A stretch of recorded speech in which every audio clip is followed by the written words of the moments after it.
Hello बच्चों, मैं प्रिया राठौर आ गई हूँ आपके लिए आज का नया लेक्चर लेकर। और वो है हमारा 15 नंबर और चैप्टर वही चल रहा है हमारा एवोल्यूशन। और खुशी की बात ये है कि अब शायद 1-2 लेक्चर बचे हैं इसके, उसके बाद ये समाप्त हो जाएगा और हम नया चैप्टर शुरू करेंगे। कुछ क्वेश्चंस देख लेंगे हम इसके, क्योंकि बच्चों को इस चैप्टर में यही कन्फ्यूज़न होता है कि किस टाइप के क्वेश्चंस आते हैं। थोड़ा मैं ओरली बता दूंगी आपको और थोड़ा हम 1-2 क्वेश्चन देख भी लेंगे।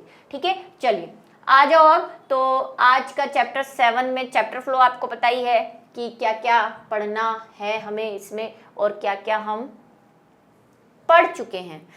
और लेक्चर फ्लो में आज हम कुछ विकास का संक्षिप्त वितरण देखने वाले हैं, जो आपकी एनसीईआरटी में एक हेडिंग दे रखी है, a brief account of evolution. हालांकि मैंने जब फर्स्ट और सेकंड लेक्चर लिया था इस चैप्टर का, तब मैंने थोड़ा थोड़ा आपको डोज देना वहां से शुरू कर दिया था।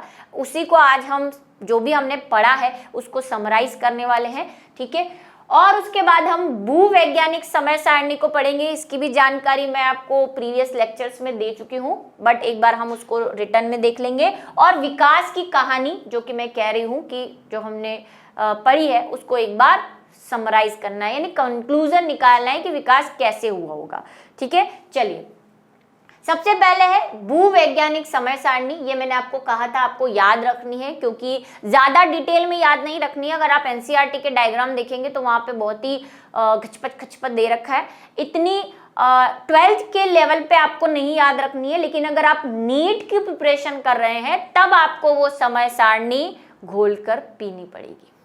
ठीक है, बोर्ड के हिसाब से इतनी इंपॉर्टेंट नहीं है।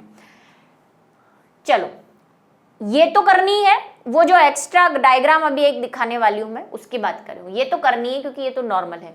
पृथ्वी पर भू प्रॉपर्टी यानी कि अर्थ क्रस्ट के निर्माण के बाद से लेकर आज तक के समय को 5 महाकल्पों में बांटा गया है। ये मैंने आपसे स्टार्टिंग में कह दिया था कि मैंने 3 बताए थे, मुझे याद है, लेकिन मैंने ये भी कहा था कि कहीं में जो फर्स्ट वाला है उसको और 2-3 में डिवाइड किया हुआ है, तो यही 5 है जो आपको याद रखने हैं। 3 तो हमने किए ही थे, 5 कौन कौन से हैं जरा देख लो। सबसे पहला आगकल्पी यानी कि आर्कियोजोइक महाकल्प, दूसरा है प्राजीवी, और ये बात भी हमने की थी कि पृथ्वी के जन्म से जो है हम क्या करते हैं, डिवाइड करते हैं। जैसे हमारे बर्थडे को हम करते हैं ना, गाना भी गाया था मैंने अगर आपको याद हो, हैप्पी बर्थडे वाला। तो हमारे बर्थडे को हम साल में गिनते हैं, इसके काल में गिनते हैं। ठीक है, चलो अब प्राजीवी या प्रोटियोजोइक महाकल्प भी जिसको कहते हैं। तीसरा है पुराजीवी या पैलियोजोइक, ये हमने देखा था। फिर उसके बाद मध्यजीवी या मीजोजोइक, जिसको हमने देखा था। और सबसे बड़ा न्यूटन जीवी या सीनोजोइक महाकल्प। और मैंने आपको बताया था कि अभी जो महाकल्प चल रहा है वो कौन सा है, न्यूटन जीवी। नाम से आपको लग रहा होगा, है ना। कौन सा महाकल्प चल रहा है अभी, सीनोजोइक महाकल्प चल रहा है, यानी कि हम सीनोजोइक महाकल्प में रह रहे हैं। और ये सारे जो हैं वो पुराने हैं। 3 हमने देखे थे, पैलियोजोइक, मीजोजोइक और सीनोजोइक। ये 2 आपको एक्स्ट्रा अभी मैंने बताए हैं। ठीक है, ये डायग्राम की बात कर रही हूँ। ये एनसीईआरटी में बड़ा भयानक सा डायग्राम दे रखा है, और यही है a brief account of evolution, यानी कि विकास का संक्षिप्त वितरण। बोर्ड में क्वेश्चन पूछा जा सकता है इस पे, तो हालांकि इसमें कुछ इतना डिटेल नहीं है, आप अभी देखोगे आपको इजी लगेगा। हमने काफी जो पढ़ लिया है उसी को हम अब क्या कर रहे हैं, समराइज कर रहे हैं एक तरह से। ठीक है, और ज्यादा ब्रीफ अकाउंट बोला है, देखो संक्षिप्त वितरण बोला है, तो गाइड रेफरेंस बुक के बहकावे में न जाए और इसको लंबा चौड़ा ना करें। एनसीईआरटी को फॉलो करते चलें, उसके हिसाब से काम करें। अब जो मैं काल की बात कर रही थी, ये 3 काल जो हमने कहे थे, मैंने कहा था 3 काल ही हमें याद करने, 2 जो है वो थोड़े से क्या है, पैलियोजोइक को ही पहले वाले काल में बांट दिया है, पैलियोजोइक, मीजोजोइक और सीनोजोइक। ठीक है, ये तो काल आपको याद करने। इनको फिर फर्दर हम काफी क्लासिफाई करते हैं, लेकिन अभी मैंने कहा कि आपको थोड़ा सा नीट के पर्पज से इंपॉर्टेंट है। बोर्ड वाले में कभी इस पे कोई क्वेश्चन नहीं पूछा गया है, और पूछेगा भी तो ज्यादा से ज्यादा इससे पैलियोजोइक, मीजोजोइक या सीनोजोइक से पूछ सकता है। इतना भारी भरकम जो है अभी तक बोर्ड ने इस पे ध्यान नहीं दिया है। ब्रीफ अकाउंट पे क्वेश्चन आया हुआ है, तो उसमें बच्चे डायग्राम अगर याद हो जाए तो बना दिया करो, वरना काम चल जाएगा खाली लिखने से, जो अभी हम देखेंगे क्या लिखना है। अब ये डायग्राम क्या बताता है? ये डायग्राम बताता है कि कब क्या हुआ, कौन से काल में क्या क्या हुआ। और नीट वालों को तो ये घोट कर पीना ही पड़ेगा, कोई सॉल्यूशन नहीं है इसका। इसकी शॉर्टकट ट्रिक जो है वो कई लोग, और मैंने भी ऐसे ही याद कर रखी है, भाई इसको बना देते हैं। इसको जैसे ये एस है तो S D C P T J C और Q, Q C J T P C और डी एस, ऐसे करके 2 2 3 3 में आप बांट के, पर याद तो आपको रखना ही पड़ेगा डिवोनियन, सुल्यूरियन, ट्राइसेनियम। ज़्यादा से ज़्यादा अगर आपको याद करना है तो आप जो है वो स्पेशली ये ध्यान रखोगे कि एक तो जो है सबसे पहले जो है ये एंजियोस्पर्म और डाइकोट कब आए थे, तो उसको आपको याद करना पड़ेगा कि वो क्वाटरनरी टर्शरी वाले में आए थे, ठीक है। और जुरासिक वाला आप ध्यान रखेंगे क्योंकि बहुत डायनासोर के हिसाब से इम्पोर्टेंट है। और उसके बाद ये नीचे वाली कहानियाँ जो है वही ये थोड़ी सी ध्यान में रह जाए आपको, जैसे कि यहाँ पे क्लोरोफाइटी एंसेस्टर है, ट्रैकियोफाइट, ये कुछ नहीं है, ये आप प्लांट पढ़ के आए ना, क्लासिफिकेशन पढ़ा है आपने 11th 12th में, वही क्लासिफिकेशन है भाई। ट्रैकियोफाइट, क्लोरोफाइट, जो क्लोरो जिसमें क्लोरोफिल होता है वो क्लोरोफाइट। फिर उसके बाद टेरिडोफाइट, याद है आपको, उसी से बना है ये ट्रैकियोफाइट, ठीक है। फिर राइनियो, ब्रायोफाइटा के लिए राइनिया लिखा हुआ है, और सीलियोफाइटोन के लिए जो हमारे बाद के मेंबर है, जो फर्न वगैरह थे उनके लिए, उसी से देखो फर्न, कॉनिफेरस और ये। अब आप बोलेंगे नीट में कैसे क्वेश्चन बनते हैं? नीट में बहुत हैवी टाइप के क्वेश्चन पूछे जा सकते हैं, हालांकि इतने पूछे नहीं गए हैं क्योंकि बच्चे जो होमवर्क सॉल्यूशन वीडियो देखेंगे ऐप पर उसमें नहीं है इतने, और पूछे भी नहीं है, लेकिन पूछे जा सकते हैं, ऐसा कर सकते हैं। तो हमें पीना ही पड़ता है जहर का घूंट। भाई ये पूछता है कि फर्न और कॉनिफेरस जो है वो किसके जो है वंशज रहे हैं, तो फिर आपको बताना पड़ेगा कि वो सीलियोफाइटोन के हैं। तो ये पूरी आपको टेबल लर्न करनी पड़ेगी, हालांकि कभी इतना डिटेल में क्वेश्चन पूछा नहीं है, ठीक है। चलो, ये एक डायग्राम है और अब हम पढ़ने वाले हैं विकास की कहानी की। विकास की कहानी क्या है? उससे पहले आपको देखो पता होना चाहिए क्लास 11th की कुछ घटनाएं जो आपको ध्यान में होनी चाहिए, हालांकि वो हम टाइम के साथ करते आए हैं। क्या कहानी है कि हमने क्लासिफिकेशन पढ़ा है 11th में? हाँ मैम पढ़ा है। पहले तो जंतुओं का क्लासिफिकेशन पढ़ा है, अभी एनिमलिया किंगडम मैंने ख़त्म ही किया है जस्ट, और याद होना चाहिए आपको थोड़ा सा, ज़्यादा डिटेल नहीं जाए अगर आप बोर्ड के हिसाब से। तो जंतु के क्लासिफिकेशन में जब हम बात करते हैं तो हमने कहा कि भाई 2 तरह से हम क्लासिफाई करते हैं। एक तो हम बोलते हैं कि इनवर्टिब्रेट है, यानी कि अकशेरुकी है,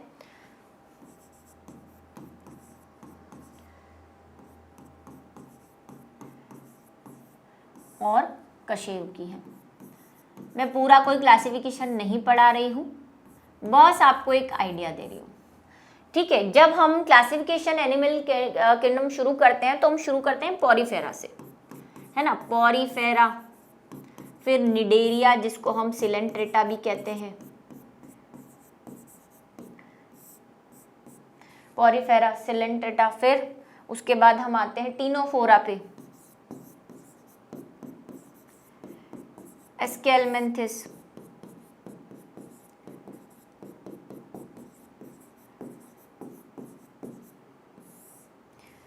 ठीक है, एनेलिडा, प्लेटीहेल्मिन्थिस,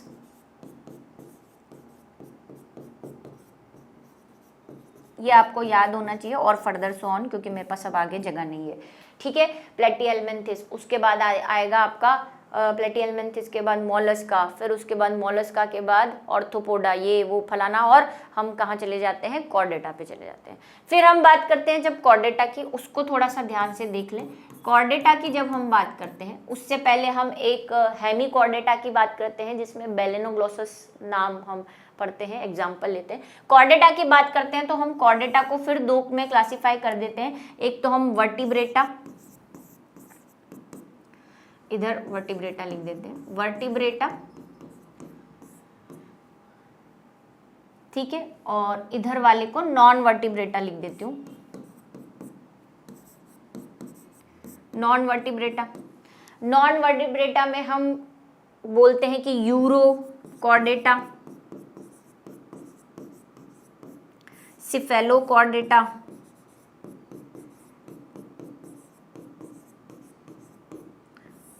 उसके बाद हम, ये लिखना नहीं है आपको बोर्ड में, आपको जो अभी कहानी आने वाली है वो समझने के लिए ये याद होना जरूरी है, बस इसीलिए बता रही हूँ। आपको बोर्ड में ये रामायण नहीं जपनी, बस थोड़ा सा दिमाग में रखो इस चीज को। यूरोकॉर्डेटा, भाई सिफेलोकॉर्डेटा, उसके बाद वर्टिब्रेटा को फिर हम दो में बांट देते हैं। एक तो हम बांट देते हैं पिसीज में, यानी कि मछलियों में, मत्स्य वर्ग, और इधर हम बांट देते हैं टेट्रापोडा में, यानी कि चतुष्पादी में। ठीक है, पिसीज में फिर दो आ जाती है, ऑक्टियोथ्रिस और कॉन्ड्रियोक्थिस, नाम बोल रही हूँ सिर्फ। ठीक है, इधर कौन कौन आ जाता है, इधर आपके आ जाता है सबसे पहला उभयलिंगी उभयचर, जिसको हम एम्फीबियंस बोलते हैं।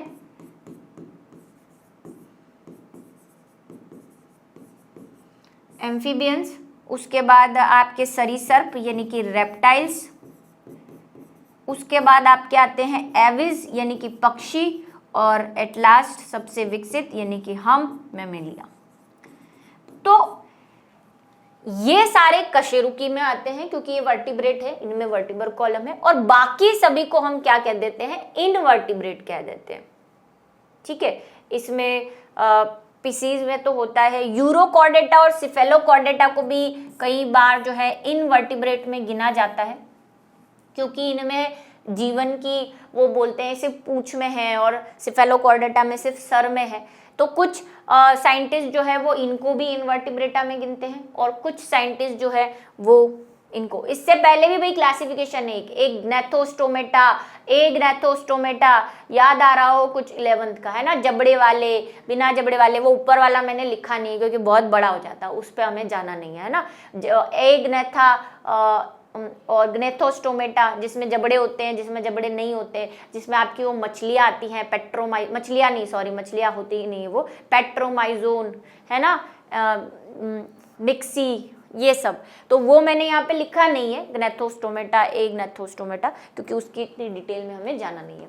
चलो, ये बात आपको समझ में आ गई कि ये सब इनवर्टिब्रेट हैं और इधर वाले जो हैं वो वर्टिब्रेट हैं, जिनमें रीढ़ की हड्डी होती है। अब कहानी की शुरुआत करते हैं। विकास की क्या कहानी है कि हम पहले बात कर चुके हैं, जब हमने वही पहले दूसरे लेक्चर में जब बोला था कि जीव की उत्पत्ति कब मानी जाती है, तो हमने कहा था कि जो है 20 मिलियन ईयर एगो तो क्या हुआ था, ब्रह्मांड बना था।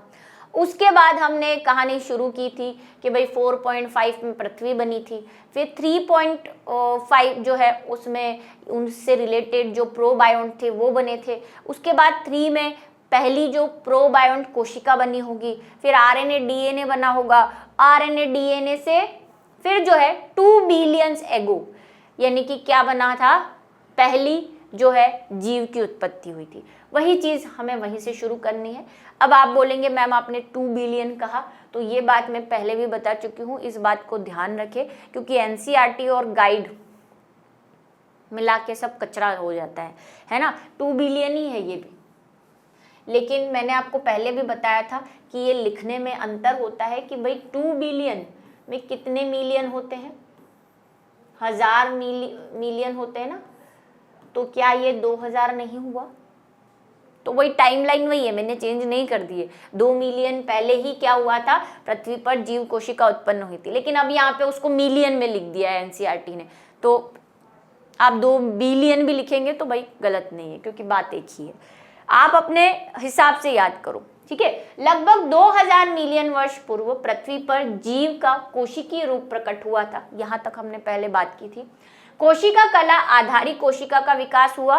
कुछ कोशिकाओं में ऑक्सीजन मुक्त करने की क्षमता है। मैंने आपको वहां बताया था कि पहले जो जीव थे वो कैसे रहे होंगे, वो विषम पोषी रहे होंगे, यानी कि हेट्रोटॉपिक थे, क्योंकि वो क्या करते थे, आसपास के रसायन से या दूसरे जीवों को खा के अपना गुजारा करते थे। लेकिन बाद में उन्हें पता चला कि अच्छा, सूरज की लाइट से भी क्या उत्पन्न हो सकता है, भोजन उत्पन्न हो सकता है। ये बात मैंने आपको बताई थी। तो बाद में स्वपोषी आए, और इस पे क्वेश्चन आया हुआ है नीट पे कि सबसे पहले जीव थे, और 4 ऑप्शन थे, रासायनिक पोषी, स्वपोषी, प्रकाश संश्लेषी और उपरोक्त सभी। तो सबसे पहले रासायनिक पोषी आए थे, ये बात मैंने आपको वहां पे भी बताई थी, फिर से एक बार बता रही हूँ कि विषम पोषित प्रकार के थे, फिर एक ने दूसरों को खा लिया, फिर उन्हें लगा कि नहीं सूर्य से भी प्रकाश यूज करके हम भोजन बना सकते हैं, तो फिर उन्होंने प्रकाश संश्लेषण शुरू किया।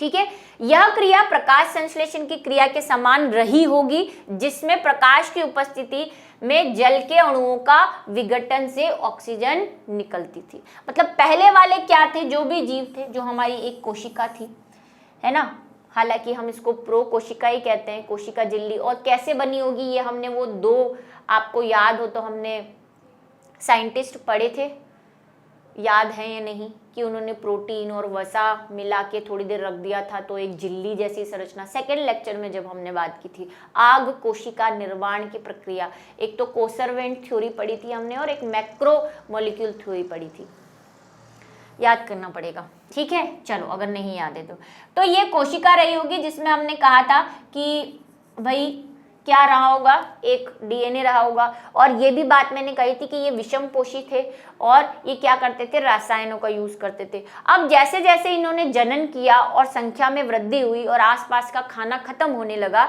तो इन्होंने क्या सोचा कि क्या कर लें, फिर दूसरों को खाना शुरू कर दिया होगा। तो मैंने आपको ये भी बताया था कि किसी प्रोकैरियोटिक कोशिका ने किसी दूसरे प्रोकैरियोटिक कोशिका को खा लिया होगा, उसी से एक यूकैरियोटिक कोशिका बनी होगी। लेक्चर नंबर 2 में हमने ये बात की थी। वहां तक की कहानी के बाद अभी भी ये क्या कर रहे हैं, आसपास के भोजन को यूज कर रहे थे यूकैरियोट्स। लेकिन फिर इन्हें पता चला कि भोजन जैसे जैसे कम होने लगा, मेंबर बढ़ने लगे, तो इनको लगा कि भाई सूरज की लाइट से भी क्या हो सकता है, भोजन उत्पन्न हो सकता है। तो उन्होंने प्रकाश संश्लेषण शुरू किया और फिर इनमें क्लोरोफिल जैसी संरचनाएं बनने लगी और कोशिका थोड़ी सी विकसित हुई। ठीक है, ऑक्सीजन निकालना और ये वाले प्रोसेस शुरू हुए। धीरे धीरे एक कोशिकीय जीव बहुकोशिकीय में परिवर्तित हो गए। ठीक है, एक कोशिकीय यूकैरियोट थे, जिसमें उन्होंने किसी प्रोकैरियोट को खा के यूकैरियोट बना था। यूकैरियोट एक कोशिकीय थे, फिर धीरे धीरे कुछ कोशिकीय एक कोशिकीय जीवों ने मिलकर ग्रुप बनाया होगा और कोई बहुकोशिकीय जीव की उत्पत्ति हुई होगी। ठीक है, लगभग 500 मिलियन वर्ष पूर्व अपृष्ठधारी ये आ गया भाई, इसीलिए वो कहानी सुनाई थी कि इनवर्टिब्रेट जितने भी थे, मतलब पॉरीफेरा, सिलेंट्रेटा, ये सब जो है ये कब आए थे, 500 मिलियन वर्ष पूर्व उनकी उत्पत्ति मानी जाती है। ठीक है, उत्पत्ति व विस्तार हुआ होगा। वो सारे लोअर कैटेगरी के एनिमल जो हमने पढ़े, ऑर्थोपोडा और मोलस्का, सिलेंट्रेटा, पॉरीफेरा, निडेरिया, प्लेटिहेल्मिन्थेस, ये सारी कहानियां। और ये भी बात ध्यान रखना है कि सबसे पहले जलीय रहे होंगे, क्योंकि आपने देखा है वो सब जो हैं वो कहाँ रहते हैं, जल में रहते हैं, पॉरीफेरा, सिलेंट्रेटा वगैरह सभी। और उनकी संरचना आपने देखी है कितनी लोअर है, कोई एक स्तरीय, कोई द्विस्तरीय, कोई एक कोशिकीय है, किसी में बहुकोशिकाएं बन गई है लेकिन ऊतक नहीं बने। अब वो थोड़ा सा यही है कि 11th का आपको याद होना चाहिए। उसके बाद जबड़ा विहीन मछलियां शायद 350 मिलियन पुरुष बनी होगी। ये जबड़ा विहीन मछलियां, अभी मैंने बात की थी कि एग्नैथोस्टोमेटा और ग्नैथोस्टोमेटा, जिनके जबड़े हुआ करते थे और जिनके जबड़े जो है नहीं हुआ करते थे। तो जबड़ा विहीन मछलियां जो हमने देखी थी, पेट्रामाइजोन, मिक्सिन जो आपने देखी थी, जो साइक्लोस्टोमेटा में आई थी, उनमें जबड़े नहीं हुआ करते थे। हम उनको मछलियां समझते हैं लेकिन वो मछलियां नहीं है, ये बात आपको ध्यान रखनी कि पेट्रामाइजोन और मिक्सिन मछलियां नहीं होती है। फिर उसके बाद उन्हीं से मछली बनी होगी और उन मछलियों में भी जबड़ा विहीन मछलियां पहले विकसित हुई, जिसमें आपकी आ जाएगी वो कॉन्ड्रियोक्थीज और ऑस्टियोक्थीज वाली, जिसमें स्टार्टिंग में जबड़े नहीं थे। ये टाइमलाइन ध्यान में रखनी है। देखो 2 बिलियन यानी कि 2000 मिलियन, उसके बाद 500 पे आ गए सीधे, हम 500 से 350 पे आ गए हैं, अभी 350 से 320 पे भी आएंगे। समुद्री शैवाल जितने भी वीड्स हैं, जिसमें वही सिलेंट्रेटा, पॉरीफेरा, ये सब जो है वो 320 मिलियन वर्ष पूर्व के आसपास उपस्थित थे और ये सब पानी में ही चल रहा है, अभी बाहर कोई नहीं आया। ऐसा कहा जाता है कि पहले स्थलीय जीव पौधे थे। ठीक है, अब जो पहला स्थलीय जीव बना था वो कौन बना होगा, पौधे। इससे पहले वाले पौधे भी पानी में ही रहते थे, समुद्र में, इसलिए उनकी संरचना थोड़ी सी लोअर मिलती है आपको अभी भी। बाद में जो स्थलीयों का विकास हुआ तो सबसे पहले ऐसा माना जाता है कि पौधे ही सबसे पहले क्या रहे होंगे, स्थलीय। और मैंने आपको एक कहानी सुनाई थी, अगर आपको याद हो, कि पहले मछलियां पानी में रहती थी, जब पानी में खाना कम पड़ गया तो एक मछली जो है वो तैरती तैरती आई होगी बाहर, थोड़ा सा आके उसने देखा होगा, अरे यार यहाँ तो पौधे उगे हुए हैं, यहाँ तो बहुत मारा मारी है, और मैं बाहर जाके अगर खाऊंगी तो खाने की लड़ाई कम हो जाएगी। इसी से एम्फीबिया का विकास हुआ होगा। ये कहानी मैंने आपको थोड़ी सी इमेजिन करवाई थी, और एक नाम बताया था सीलोकेंथ मछली, है ना, जो अभी भी पाई जाती है, जो मछलियों और एम्फीबिया के बीच की योजक कड़ी मानी जाती है कि कैसे मछली से एम्फीबिया बने होंगे, कैसे मछली बाहर आई होगी। अभी आएगा सीलोकेंथ का नाम, देखेंगे उसको याद रखना है आपको, बहुत इंपॉर्टेंट है वो। सीधे खड़े मजबूत फिन वाली मछलियां पानी को छोड़कर कुछ देरी के लिए धरा पर जाने लगी। अभी जो मैंने बात कही है, यह 350 मिलियन वर्ष पूर्व की बात रही होगी कि कुछ मछलियां जो है वो खड़ी होके, जैसे पेंगुइन आ जाता है खड़ा होके, हालांकि पेंगुइन पक्षी है, लेकिन कुछ मछलियां, आपने सील देखी है क्या? कभी डिस्कवरी चैनल से काम पड़े तो देखना, सील जो होती है ना वो ऐसे थोड़ा सा, ऐसे तो पानी में मछली जैसे तैरती है, लेकिन जब उसको बाहर आना होता है तो वो ऐसे ऐसे चल के आती है बाहर, सील। ठीक है, तो ऐसी कुछ रही होगी जिसको हम सीलोकेंथ का नाम आएगा, वही थी सबसे पहली बाहर आने वाली जो मछली थी। और कई बच्चे बोलते मैम जो है जलपरी होती है क्या, मरमेड? नहीं होती। ठीक है, वो सब काल्पनिक कहानियां जो आप ये मूवी में देखते हो ना, आधी अधूरी सी चीजें, ये ऐसा कुछ भी नहीं है, वो सब काल्पनिक कहानियों के बारे में बताते हैं। सीलोकेंथ नाम आ ही गया है। सीलोकेंथ रेयर यानी कि मछलियों का एक गण है। और क्या है सीलोकेंथ, इसको नाम याद रखेंगे आप, हाईलाइट करा हुआ है, आप स्टार भी लगाएंगे कि सीलोकेंथ जो है वो सबसे पहले बाहर आने वाली मछलियों में मानी जाती है, और इसका हमारे पास प्रूफ है। ठीक है, जिसमें 2 विलुप्त प्रजातियां लैटिमेरिया व 2 जीवित प्रजातियां शामिल है, अभी भी हैं ये। ठीक है, यह लोब फिन मछलियां या टेट्रापोड की सबसे पुरानी वंशज रेखा है। अभी हमने जो क्लासिफिकेशन पढ़ा, इसीलिए मैंने क्लासिफिकेशन पढ़ा है, मुझे पता था कि वो गड़बड़ आपके साथ होने वाली है। और भाई ऐसे मत बोलना मैम आपने क्लासिफिकेशन गलत लिखा है, मैं ओरली बोलती गई हूँ बीच बीच में जो मैंने छोड़ दिया, लेकिन मुझे जो इंपॉर्टेंट नहीं लगा मैंने वो छोड़ दिया, जैसे ग्नेथोस्टोमेटा, एग्नेथोस्टोमेटा है ना, एग्नेथा वाला छोड़ दिया मैंने, इधर भी सारे नहीं लिखे है ना, क्योंकि जगह की थोड़ी सी मेरे पास कमी है। चलो, ये जो मैंने कहा कि भाई पिसीज आई थी, वर्टिब्रेटा में 2 संघ है, पिसीज जिसमें हम मछली बोल रहे हैं, इनमें क्या बोल रहे हैं हम, मछली बोल रहे हैं। अब मछली से टेट्रापोडा गया तो टेट्रापोडा में सबसे पहले कौन बने, एम्फीबियंस बने। तो वही बात वो कह रहा है कि मछली से जो सीलोकेंथ थी, मछली से सीलोकेंथ जैसी कोई मछली बनी होगी, और वो धरती पर आई चलती चलती, और उसे लगा अरे यहाँ पे भी खाना पीना रह सकता है, तो वो फिर किस में कन्वर्ट हो गई, टेट्रापोडा में। टेट्रापोडा जो समझते हैं ना, जिसमें 4 जो है पाद होते हैं, 2 फोरलिम्ब और 2 हिंडलिम्ब, यानी अग्रपाद पश्चपाद। तो ऐसे मछलियों से टेट्रापोडा बने होंगे, और उसका जो कनेक्टिव लिंक है यानी कि जो सीलोकेंथ है वो हमें दिखता है। पहले ऐसा माना जाता था कि सीलोकेंथ अब मर चुके हैं, है नहीं, लेकिन ये बात आपके एनसीईआरटी में दी है, तो आपको याद रखनी है कि 1938 में दक्षिण अफ्रीका में एक समुद्री मछुआरे को सीलोकेंथ मिली थी, है ना। उसको लगा कि यार ये अजीब सी मछली, क्यों अजीब सी है, क्योंकि सीलोकेंथ जो होती है ना, उसके जैसे ये सीलोकेंथ है, उसके यहाँ पे एक ऐसा फ्लैप होता है ऐसा, और उससे फिन लगा हुआ रहता है, और इसीलिए इसको लोब फिन भी कहते हैं। ऐसा लोब सा कोई स्ट्रक्चर होता है इसके गिल्स के आसपास, ठीक है, इसीलिए इसको लोब फिन भी कहते हैं। और अगर आप इमेजिनेशन से काम लो थोड़ा, तो मैंने जैसे काम में ले रखा है, उसके ऐसे ऐसे यहाँ पे गिल्स थे, और वो ऐसे ऐसे ऐसे ऐसे ऐसे चलती थी, ठीक है। तो ऐसी सीलोकेंथ, उसको अजीब सी मछली मिली, और उसने फिर रिपोर्ट किया तो पता चला कि ये तो वो सीलोकेंथ है जिसके जीवाश्म हमें मिले हैं, क्योंकि हमें तो जीवाश्म मिले थे, तो हम तो ये मान रहे थे कि वो मर चुकी है। लेकिन 1938 में, अब आप बोलेंगे 1938 को भी मैम बहुत साल हो गए, लेकिन उस एरिया में अभी भी 2 प्रजातियां जो है, ये बोल रहा है देखो 2 जीवित प्रजातियां शामिल है, जो वहीं आसपास के एरिया में यानी समुद्र में रहती है और कहीं नहीं रहती। दक्षिण अफ्रीका के कुछ एरिया में। एम्फीबियंस बात आ गई है। टेट्रापोडा, जो मैंने कहा कि टेट्रापोडा की सबसे पुरानी वंशज रेखा कौन रही होगी, सीलोकेंथ, उसी से टेट्रापोडा यानी कि एम्फीबिया आए हैं। एम्फीबिया अर्थात उभयचरों से सरीसृप का विकास हुआ। सरीसृप यानी कि रेप्टाइल्स, और रेप्टाइल्स में अगर आए हैं तो डायनासोर की बात नहीं करेंगे तो फिर वो बुरा मान जाएगा। सरीसृप के आधुनिक वंशज समुद्री कछुए, स्थलीय कछुए व क्रोकोडाइल आदि रहे होंगे। ये सब हम जीवाश्मों के बेस पर, अभी जो हमने एविडेंस पढ़े हैं इतने सारे, उनके बेस पे बात हो रही है। ठीक है, कौन रहे होंगे? टर्टल्स, जो समुद्र में पानी में रहते थे, उसके बाद वो स्थल पे आ गए और फिर वो सरीसृप में बदल गए।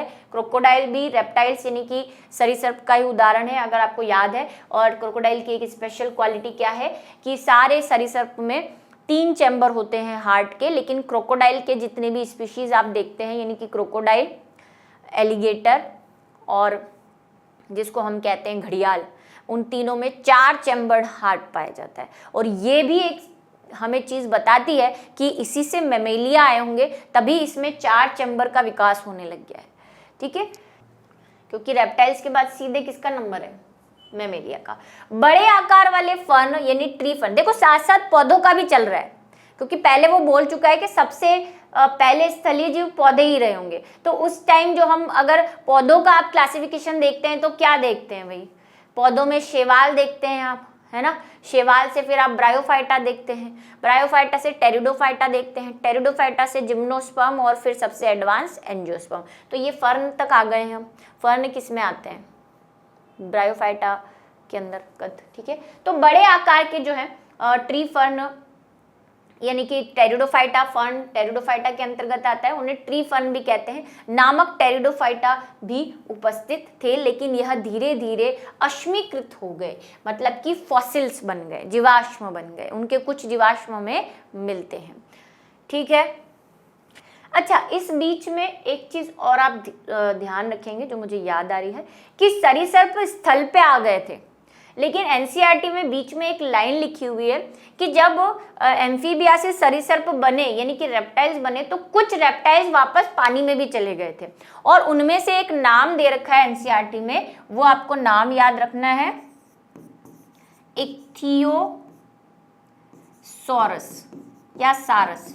ये इक्थियोसॉरस क्या है? ये बीच में एक लाइन दे रखी है इस वाली लाइन के बाद कि कुछ सरीसृप यानी कि एम्फीबिया से जब रेप्टाइल्स विकसित हो गए तो कुछ सरीसृप वापस पानी में चले गए। उनको भाई कुछ एनवायरनमेंट में ऐसा चेंज हुआ होगा, उनको लगा होगा कि नहीं बाहर भी खाने की अब कमी, इससे बेटर तो हम जल में ही अच्छे थे, तो कुछ जल में वापस चले गए थे। वहां से एक बीच की कड़ी जो है वो निकली थी इक्थियोसॉरस या इक्थियोसारस। ठीक है, ये बात आपको याद रखनी है, मैंने वहां लिख दी है। पृथ्वी पर रहने वाले महाकाय सरीसृप डायनासोर थे, सबसे बड़े रेप्टाइल्स में, और उस इरा में जो पहले जो काल चल रहा था, जुरासिक काल भी जिसको कहते हैं, तो रेप्टाइल्स में भी किसने राज किया? जुरासिक काल में इन डायनासोर्स ने। देखो सबका काल आया। एक जो हमने वो पैरामीटर जो स्केल देखा था आपने, उसमें था कि एक बार फर्न जो है वो रहे होंगे, डोमिनेंट रहे होंगे, फिर डायनासोर्स का काल आया। अब देखो सोचो, डायनासोर जब घुमा करते होंगे वहां पे बड़े बड़े, तो सारे जीव कैसे सहमे से रहते होंगे, तो वो बाहर ही नहीं निकलते थे। बड़े बड़े डायनासोर, पैर पड़ गया तो पता चला कहानी खत्म, तो वो अंदर ही अंदर घुसे रहते थे, जनन वगैरह भी कम होता था। इसलिए डायनासोर ने बहुत सालों तक राज किया, और डायनासोर का जो पीरियड है वो कहा जाता है कि भाई 200 मिलियन ईयर्स तक डायनासोर्स ने पृथ्वी पर राज किया है। ठीक है, उसके बाद जो है वो डायनासोर मर गए। हालांकि हमें कारण, कई वैज्ञानिक अलग अलग कारण देते हैं। कुछ कहते हैं कि इन्वायरमेंट में ऐसे कुछ चेंज हो गए जिसकी वजह से डायनासोर मर गए। कुछ का ये कहना है कि कोई एस्ट्रॉइड्स यानी कि वो जो उल्का पिंड होते हैं वो गिर गए जिससे डायनासोर मर गए। तो सबके अलग अलग कारण है, इनका विनाश का कारण अभी तक क्लियर नहीं है। इनमें से सबसे बड़ा जो है वो आपको याद रखना है, टायरेनोसोरस जो है रेक्स, वो सबसे बड़ा डायनासोर था उस समय का, क्योंकि अब तो है नहीं ना। लगभग 65, अब देखो काफी इयर्स खा गए हम। आपने देखा हमने लास्ट जो बात की है वो 350 की बात की है, मिलियंस की। बीच में फर्न पौधे आ गए थे 320 में, सरीसृप वगैरह जो लास्ट आप देखोगे तो यहाँ पे कहीं। लास्ट हमने बात की 350 मिलियन एगो की। यहाँ पे 350 मिलियन वर्ष पूर्व मछलियां विकसित हुई, जौ वाली। उसके बाद 320 पे शैवाल आ गए, पर ये समुद्री थे और शैवाल को जनरली हम प्लांट किंगडम के अंदर गिनते हैं। अगर एनिमल को देखें तो 350 के बाद हम सारा सब कुछ खा गए। डायनासोर वाइनासोर 200 मिलियंस तक तो डायनासोर ने ही राज किया, मतलब रेप्टाइल्स रहे। अब सीधे हम कहाँ आ गए भाई? सीधे हम 65 मिलियन एगो के ऊपर आ गए हैं। इतने सारे साल के बारे में अभी हमें कोई जानकारी नहीं है जो हम खा चुके हैं। ठीक है, डायरेक्ट कहाँ आ गए हम? 65 पे। बहुत सारे साल खाने के बाद हम कह रहे हैं कि भाई 350 के बाद सीधे 65 मिलियन वर्ष पहले डायनासोर पृथ्वी से अचानक गायब हो गए। 200 सालों तक इन्होंने कम से कम क्या किया? 200 क्यों, ज्यादा ही हो गए भाई, 65, लगभग 200 साल आप बोल सकते हैं। ठीक है, इसके बीच में स्थलीय वाला केस चलता रहा कि कुछ जो रेप्टाइल्स थे वो वापस पानी में जाते रहे, वो इक्थियोसॉरस वाला केस। कुछ जीव वैज्ञानिकों का मानना है, मैं ये 200 इसलिए बोल रही हूँ क्योंकि एनसीईआरटी में दिया हुआ है तो हमें लिखना 200 ही पड़ेगा। आप ऐसा मत सोचना मैम की मैथ्स गलत है। एनसीईआरटी कहती है कि 200 सालों तक डायनासोर्स ने राज किया।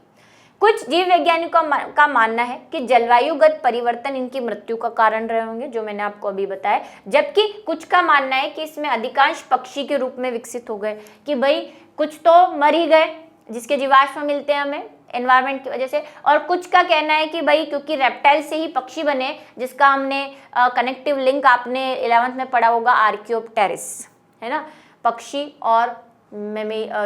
और जो है रेप्टाइल्स के बीच की योजक कड़ी आर्कियोप्टेरिस जो हम देखते हैं। अब आर्कियोप्टेरिस क्या है अब मैं पूरा डिटेल में यहाँ नहीं बता सकते, वो उसमें कुछ कैरेक्टर रेप्टाइल्स के भी हैं और कुछ कैरेक्टर पक्षियों के भी हैं। ठीक है, तो आर्कियोप्टेरिस जैसी चीज़ों से हमें पता चला कि डायनासोर्स हो सकता है पक्षियों में बदल गए हों, इसीलिए हमें आर्कियोप्टेरिस का जीवाश्म मिलता है। वो थोड़ा थोड़ा बड़ा सा पक्षी ही है एक, जो डायनासोर और पक्षी जैसा दिखता है। इसके बाद स्तनियों का समय शुरू हुआ, मतलब 65 के बाद हमारी कहानी जो है वो शुरू हुई, और ऐसा माना जाता है कि 15 मिलियन एगो फिर खा गए हम काफी साल। ठीक है, उसके बाद स्तनियों का समय शुरू हुआ और ऐसा माना जाता है कि छछूंदर जैसे प्राणी जो है वो सबसे पहले आए होंगे। छछूंदर देखा है ना? ठीक है, चूहे जैसा जो होता है ना, पर चूहे और उसमें क्या फर्क है? उसकी चोंच का। चोंच क्या मतलब, उसकी जो मुंह होता है वो आगे का बहुत ऐसे तीखा होता है और वो बहुत धीरे धीरे चलता है। चूहा तो बहुत तेज भागता है।